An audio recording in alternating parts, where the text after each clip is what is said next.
Hello, everybody, and welcome to a new concert of my series at home.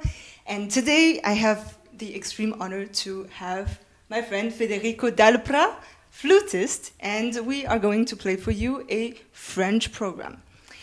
So let's start with music, and then we will talk a little bit more about this whole project and what it is about. So enjoy.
So welcome, Federico. Thank you so you. much for this splendid first piece. Nice, That's very French. We can say that it sounds very French. It's a beautiful combination with Satie, no? Yes, so I started with a surprise piece that I didn't announce before. It's the Gymnopédie by Eric Satie. And we thought, like before, I was really thinking, what should be the first piece, that goes really with the whole program. And since we're doing something very French today, it was very important that everything suits an atmosphere, actually. And that's also why that instead of Schubert, that we plan to play at the beginning, which is really a masterpiece that we will probably play one day together, yes. I hope. Yes. We were playing the whole program through, and somehow it didn't suit the rest of the program. That was so French. Exactly. So that's why we opted to we will play instead of the introduction and variations by Franz Schubert, we will play for you the Flute Sonata of Poulenc, which is one of the pieces that Federico told me you can even play with your feet. Yeah, with I said I could literally play blindfolded upside down because it's one of these highlights of a flute repertoire. And in some ways it resonates so well with my mood and my ideas and the sound of a flute that I want on my flute. Yeah. So Poulenc sort of like condensates all my ideas of how the instrument should play in one piece, and it's fantastic. It has so many variations of color and dynamics and speed. So I'm really glad that we are playing it. Because Schubert is a challenging piece, and we will do it another time. Yeah, we have to. There's actually a repertoire for flute that I didn't know before and that I'm discovering with Federico. It's actually the first time that I play an entire concert duo with flute, which is really amazing. I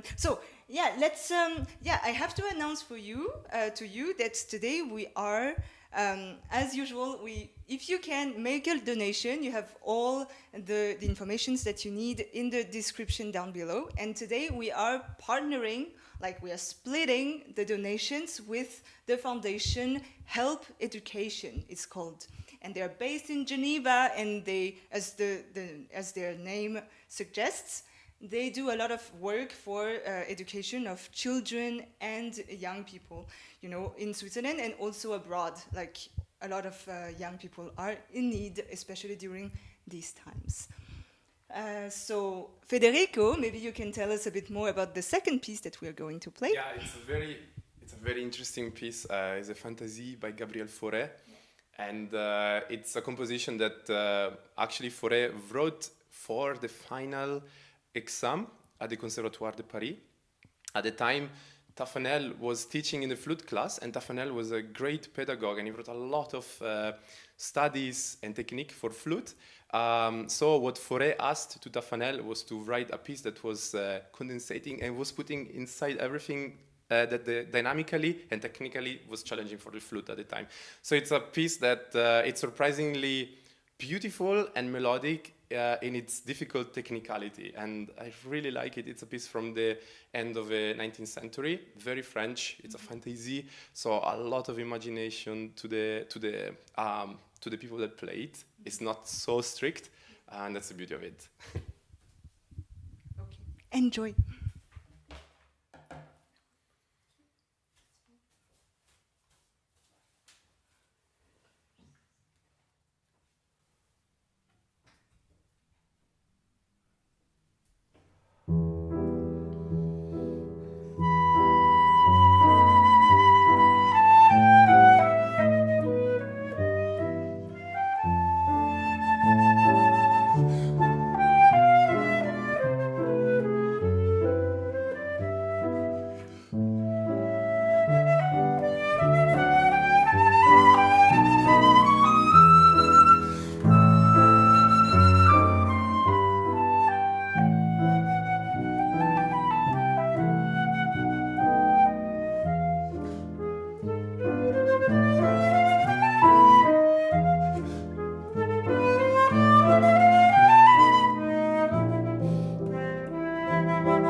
So nice. As I was saying, like I think I didn't mention this enough that he puts every Like this, so that we Cool. can hear you. yeah better. that he puts everything that Tafanel writes in his books into this piece. So you have these quadruplets in the Deutsche, you have these arpeggios. It's so Yeah, funny. it It's sounds like also it's a quite- technical book into a piece, and he makes it so melodic. Without any technicality when you hear it. Exactly. You hear like just a piece of music. That's just With a nice, beautiful Yeah. melodic line even in the Fully. allegro. Oh, For it. Yeah, we said enough with his name, right? Yeah. Amazing. Absolutely. So, now you will hear a world premiere of a piece that I just composed, well, last week, for Federico, dedicated to him. And actually, there's this little story behind it. This piece is called Anxiety Attack, as a lot of you may know what it is, you know, and we all know what it is. So I was talking to Federico the other day. Federico has his own series of live stream concerts that's very successful with a lot of different musicians.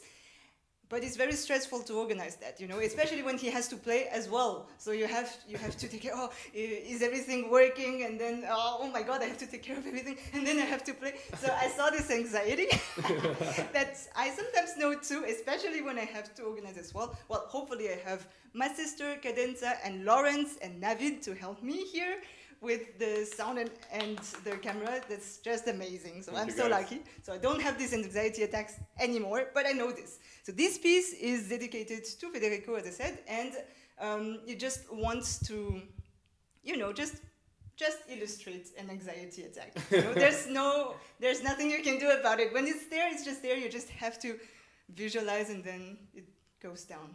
Yeah, So, but I'm yeah. I'm really glad that in this piece dedicated to me, you also bring it to a happy end. So that day there was a happy end. Yeah, There was a happy end, and it's sort of like what happens So in the there's piece no as well. suicide at the end. No suicide. So Okay, enjoy the piece then. so flute solo. Flute solo.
much! Bravo!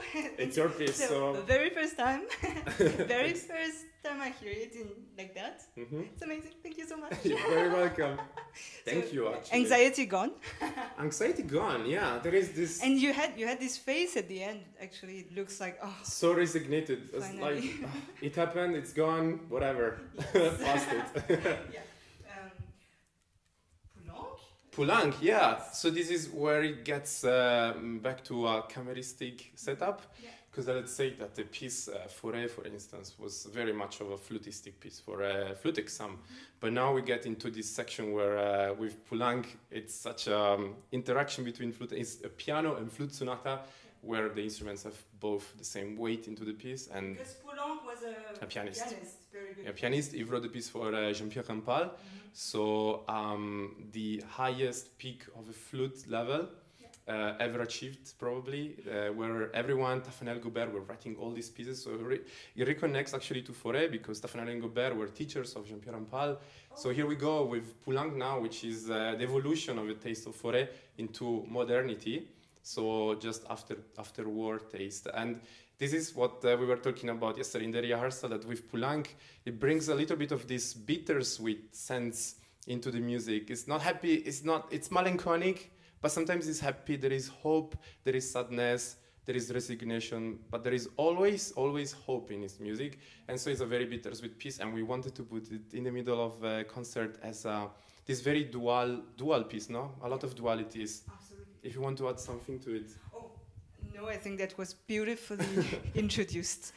Let's play it. Yes, and we had so much fun rehearsing this. Really. Yes, it was a lot of fun. Poulenc. Just 2 words about Poulenc. I discovered him when I was still in conservatory. I was quite young, and then there was this history of interpretation course, and there was a documentary about Poulenc, and it was so funny because the guy said, "Yeah, I'm so bad at school in math, like so bad, like 3 out of 20 points." But then I could still, I could very well talk. So like his music is always a bit like you were talking, like especially at the end of the piece, there's some actually imitations of people who are crying, you know, or imitations of sounds, human sounds, basically. That's very interesting.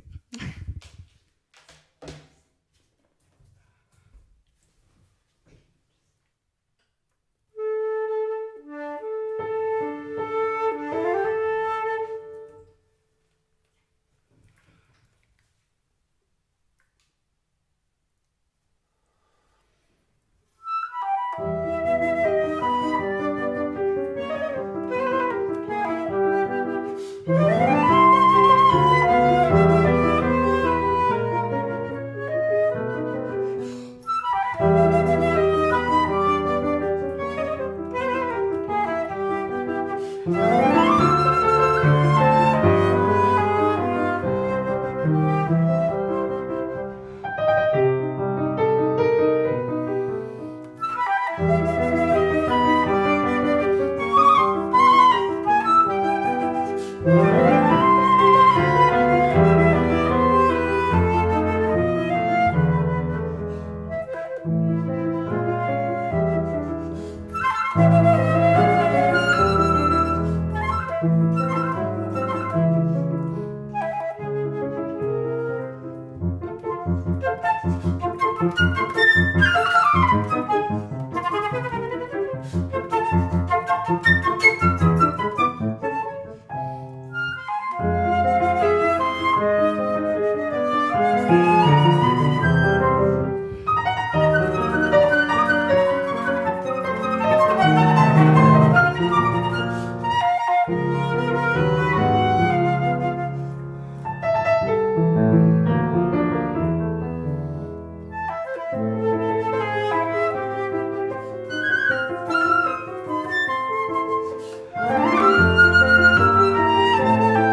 Bravissima Mélodie. Ah, wow. It's Such a nice piece. such a great piece. Yes. It's so nice that I wondered if in the second movement it wasn't a folkloric song actually that he used. Exactly. It sounds so like perfect. It sounds so perfect, and Yes. whoopa. And also it really wanders through all the potentials of a flute. Yeah. You can hear everything. The pianist in the high register, you can hear the bright sound of a French music, but at some point it brings in some character in the last movement. It's such a beautiful palette of colors to go through, and such great way of composing it also.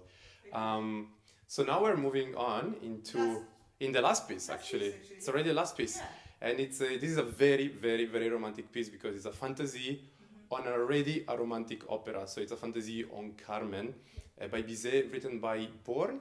So this is a very typical style of composition that was in the end of the 19th century, beginning of 20th century in the French school of flute playing, because of a new development. As we see the instrument today, it was developed just at the end of the 19th century.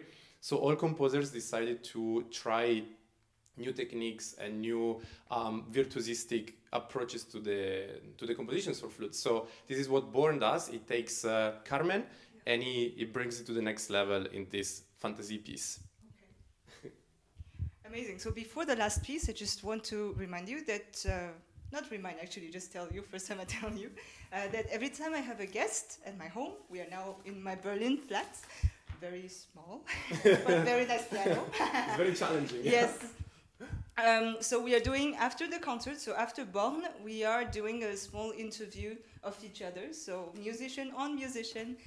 I have some questions, like actually I have a question that will be really about flute technique for you as well. Mm-hmm. So I think it will be very interesting for you to stay with us until the end. Nice. Yeah. I'm curious. Also. Would be cool.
Yeah, this is a That was circus some piece. acrobatic flute. You can feel the flute now, like here. Yeah, that's what happens when you play all of these notes at the speed. Yeah, nice. So I'm very wet right now, and that was the last piece in program, actually. Yes. Let's. I will pour some water, and then we can have a little talk. Maybe, and That would be great. take a seat. Nice.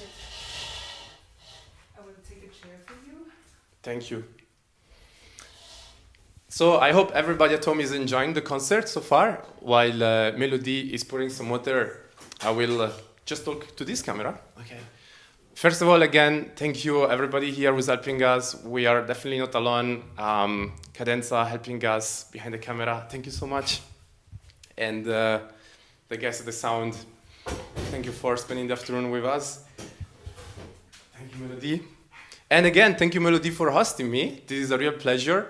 We have been rehearsing for the past week for this program, so I've been feeling pretty at home here lately because I was maybe 4 or 5 times. And so, yes, we made a concert hall out of a tiny space, which was a bit challenging, but nonetheless great.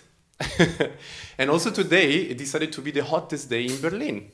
Oh yeah? Yeah, today is Like in a few weeks. One of the hottest days. Yeah. And of course, to have a good sound indoor, we close the doors. So we are, Absolutely, yeah. my body is not cooperating with me. Just before, actually, somebody just shouted when we had the window open for like 5 minutes. Yes. And we were rehearsing, and the guy just shouted, "Close it." Yes, because if you will watch this video in 2022, you'll be like, why are these guys playing at home, right? Why is this happening? I'll tell you why.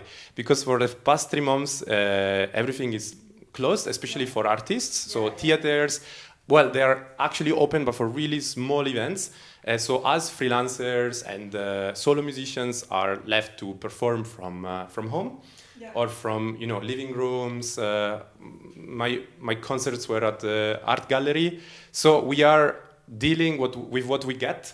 So if you watch this in the far future, yes, this was Corona time, guys. Yes, absolutely. And this this series of mine is actually ending soon because my projects, my recordings and concerts actually are starting again in July already. We start with a recording in July. No big concerts yet, of course, but it's really restarting. So it's been a really amazing journey to do that because I was discovering more music than usual because I had a different program every week, and normally when you give concerts every week you don't change the program all the time, but since it's online, it's basically always the same audience, which is like broader than usual, but also you cannot play twice the same thing, at least rarely. I totally relate to that. For me, it was as well a big challenge because playing in orchestra, I find myself, you rehearse for a couple of weeks, and for a couple of weeks, you, depending on the project, but you stick to the same program, which is not easy, but it's different from what we're doing now. Playing online means every time is a recording. So there is not just the moment of a concert, but the after the concert, which is, anyone can go back and watch it on demand. So it's very challenging, and it's another approach to how to study the music, how to perform. Also, in my case today was really interesting to see at the end of a piece this quiet and be like, okay, is this good? Is this not good? Usually you have the feedback of the audience, and here in this case, it's just each other looking at and being as happy as kids. It's always so embarrassing actually because we play amazing something like the last piece that you played, and then yeah, it's like this shredded videos on YouTube. Yeah, exactly. But yeah, we have to deal with that, and I will also add, exactly as you said, I started exploring way more program because every week I wanted to play something, of course, something different for the people watching. Because every week you usually have different people in the concert hall, but you have the same people watching maybe online, so you want to play more and different. Absolutely. So here we are again, another program today. Since we are talking about this, can you tell us a bit more about your project online? Because you have this new website as well. Yes. I saw Virtuoso that looks so good. Yeah. Maybe Lawrence, you can put it in the live chat. Virtuoso, FIMUSO. Yes. .com. What is this about, and where does this name come from, actually? Yeah, I'm glad you asked, and it all started when I was looking for places to live stream the concerts, and concert halls are beautiful because they gather people around culture. But YouTube doesn't just do that. You know very well that if you watch a concert on YouTube, on the recommendation next to you, there will be the weirdest stuff possible. How to cook pasta without water. I don't know. You will be blown away by inutility, or at least something that is completely not related to culture. So Virtuoso is a place where artists can gather and list their events, their live streaming. And their events will be surrounded by other cultural events. And it's easy to find cultural events that otherwise are a bit submerged by this very, compulsive world full of, every kind of sort of event. Virtuoso instead is more of a place, a safe place for artists. You can go in and watch a list of amazing artists. And not only classical music. Not only classical music, there is jazz, there is So Far Sounds are listing with us. Concerts from Bertha Berlin are listing. And today I think there was a concert from South Africa even. So just go check it out, it's amazing. And what especially you can do is what was happening is that a lot of artists were performing online and that brings them to perform for free. But with Fimoso, we want to, as today, we wanted to give and help to artists to fundraise for their concerts. That art is not, yes, it's for free if it's subsidized, but artists have to be paid in a way. And live streams are not always paid by someone behind. Yeah. So it's really important that people contribute, that artists can, can keep doing their job, their work, and bring more art and better art. Otherwise, this moment is going to be like a black hole into history of culture. If so many young artists didn't get an opportunity to show themselves and to pay the rent at the same time, they would end up doing something else. So in few words, Fimoso is a place to list cultural events, and Fimoso, it's a word that shouldn't mean anything, but to me, it brings back find your muses. You are a muse, like every artist. Find your muse. Find your muse. So find people that inspire you, find people, muses where are, in Greek culture, those semi-gods that are actually connected to art, literature, music, and paintings. So find the people that inspire you on a cultural level. Here we are. Nice. So that's a very nice message. And I totally believe in that too. So I also heard that you are actually very, you're not only a flute player, very good flute player, but you're also interested in organizing more things. And what's that as a challenge? Is it very radically different from, a life of being a musician in an orchestra to play concerts, chamber music concerts with people? I mean, is there relationship-wise with the other artists that you invite? Yes. Is there a relationship difference than when you play with them? So it's very interesting. For me, it's as a musician, I mostly play in orchestra. I sit there and I look around and I'm like, how can I do this better? How can I do this in a way that can excite people more? Or I see. Usually orchestra productions are really good, but I like to challenge my thoughts on how orchestra productions could be better, bigger, or more, I don't want to say exotic, but more, colorful, or more with more influences. Yeah. So when I'm sit there, sometimes I see very square concepts, and then I go home and I think, okay, maybe it would be great to have dancers on a concert. So I speak to a couple of friends. I contact composers because I think it's like today we worked on a contemporary piece, and I think it's priority of musicians to talk to people of their age that are composing and to enter in contact and to find how precious it is to collaborate with composers. And then you see, solo, I love to connect people in a way that brings them to bring out the best of themselves, connecting to other people, because a composer without a musician doesn't do much, and a musician without a composer will be stuck into older compositions, and both of them will be stuck in a very classical format if they don't connect to a dancer or a visual artist. So I like to think this way, that a producer or let's say an event organizer is someone who is drawing the line where, okay, here are the ideas, how far can we push it? And here is where comes in the organization. I like sometimes to take up that challenge and to push the level. So this is why I like it. And also, most importantly, I love to connect people and to see the smile on their faces when they're doing something nice. Because sometimes we are put into boxes to do something, especially in orchestra.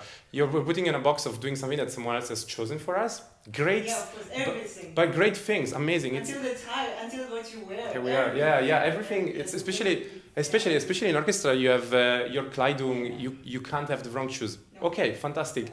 So I think this is a great. I love to tell people, hey, we can do something extra. We can do it the way you want it, and to see them finding out some of their passions by doing something they really wanted to do. So nice. Well, I'm one of your fans, for sure, as an organizer as well. So I hope that you get a lot of success with this as well. Thank I you. see that you actually start, that you're really an entrepreneur actually in this field with everything you do online. That's not so much developed yet, so much than we think, because it's new still. It remains something very new. So I hope more of this can still happen even after Corona, because for me it's totally different to go to a real concert. Some people, I talked to a lot of people who told me, maybe it's not such a good idea because then people don't go to concerts anymore. That's just not true, because you go to a concert, I hope, not only for the music or to see the person. It's more also to have a happening. You have a different energy in a concert hall. And you don't play differently, but I mean you feel the energy while you play of all these people. And also you're participating to something that happens in the moment. And this is one of those things that we always look for, to be in the moment, right there, right then. And classical music is exactly doing that. You have to be right there. The musician is right there. The audience is right there. So it's such a community feeling. And that's why this is not taking away anything. This is just helping musicians to pass through this moment and connecting audiences to musicians, because we are nobody without an audience. And I also know how much audiences are missing music on such a high level, because it's just not happening. So this is provisory. We hope, yes. Obviously it is provisory, but it's necessary for both sides. Both sides. So actually I want to also to say, yes, you said thank you for the compliment as organizer, but I take as an example you. We spent this week together in Austria, and I saw you organizing from scratch the concert. Yourself, and you organized from scratch this concert. You were basically organizing the video. You composed the music for it. So you are an example, and you are one of my references in terms of quality and outcome. I'm look at Mélodie, what you have done. It's incredible. So thank you so much.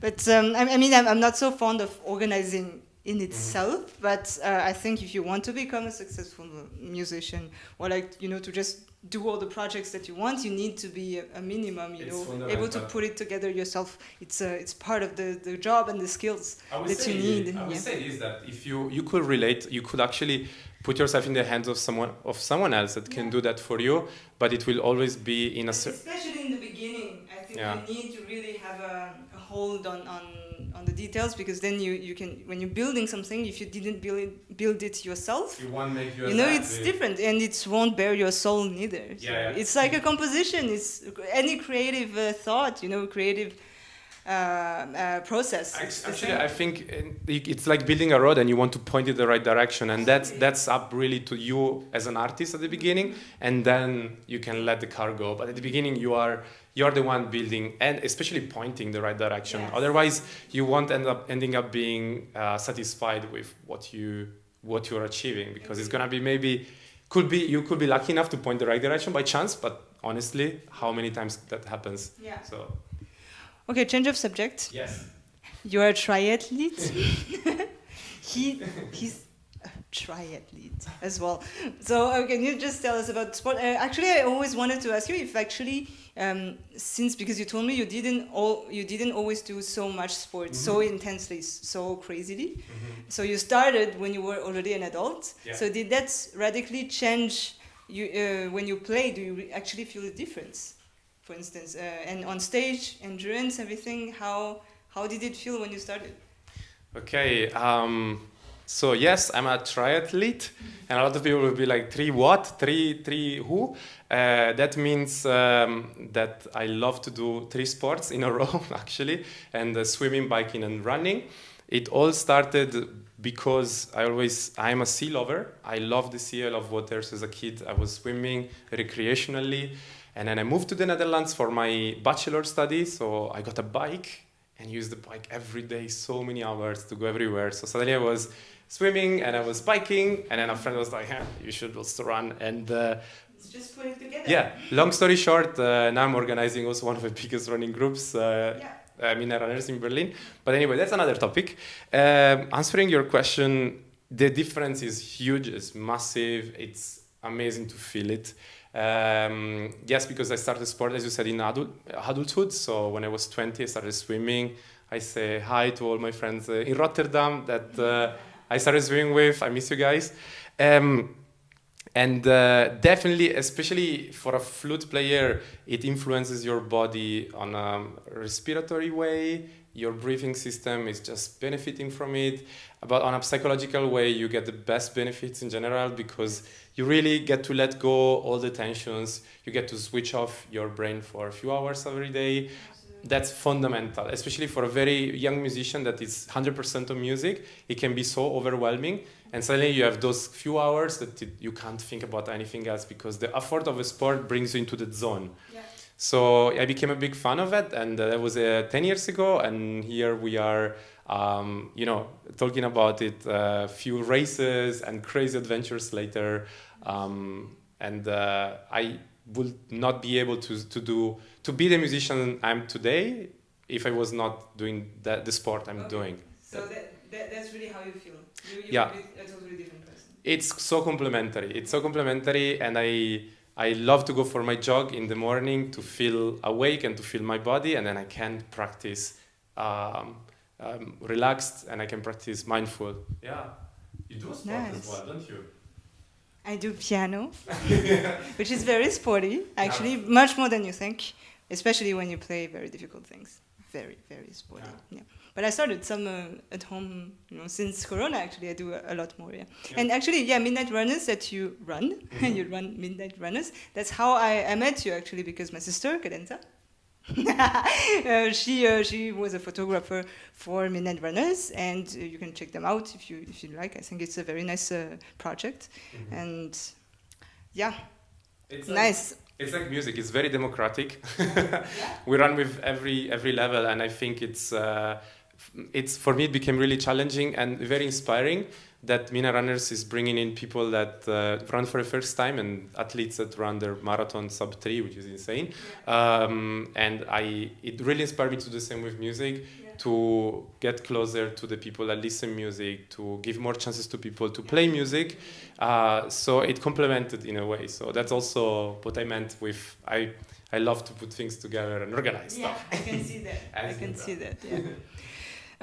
So let's call it a day. What do you think? Yes, let's go for I'm pretty thirsty, and so people, thank you for staying with us until now, and please subscribe to this channel and click like, which I never say. That's new words for me. New words for me. Make a donation if you can. All the infos are down below in the description. We are today splitting the donations between us and the foundation Help Education in Geneva. They do an amazing job for children, that are in need of a better surrounding, educational surrounding. So please support us, and stay in touch. There will be a few other concerts, live stream concerts from this series. But if you click on abo, how do you call that again? Subscribe. Then you can see that happen every time it's popping up. So. And we hope to see you live soon. Yes. Yes. See you live very soon. Yeah. So stay safe, stay healthy, stay positive, and most importantly, see you very soon in theaters. Thank you so much again, Federico, for being here today. This is great. Thank you. Bye bye. Bye.